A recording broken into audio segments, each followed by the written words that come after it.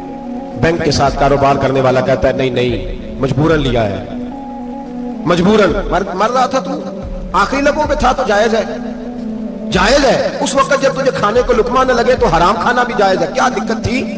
کیوں اللہ رسول کے مقابلے میں کھڑا ہوا تو؟ کیوں سود کا دھندا کیا؟ کیا تکلیف تھی؟ کہاں تو الجھ گیا تھا؟ ہم جان بوجھ کے اپنے لیے جہنم کٹھی کرتے ہیں, پھر کہتے ہیں سکون نہیں زندگی میں. کہاں سکون آئے گا, کیسے آئے گا؟ ہم نے خود آگ لگائی ہے چمن میں اپنے. جو قیامت کی سزا ہے, میرے نبی پاک علیہ السلام نے فرمایا رب تمہیں سامنے کھڑا کرے گا. اور کس طرح کھڑا کرے گا؟ فرمایا لوگوں کے وجود سے کپڑے اتر جائیں گے, زمین اس طرح دہکے گی جس طرح تانبا زمین پہ رکھا جائے اور آگ جلائی جائے. تانبا دیکھا آپ لوگوں نے؟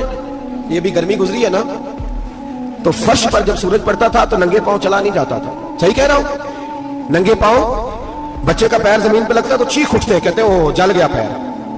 حالانکہ یہ فرش دنیا کے ہیں. اور اگر تانبے کے اندر خاصیت ہے کہ اگر کوئی دھات جلدی اور زیادہ گرم ہوتی ہے تو وہ تانبا ہے.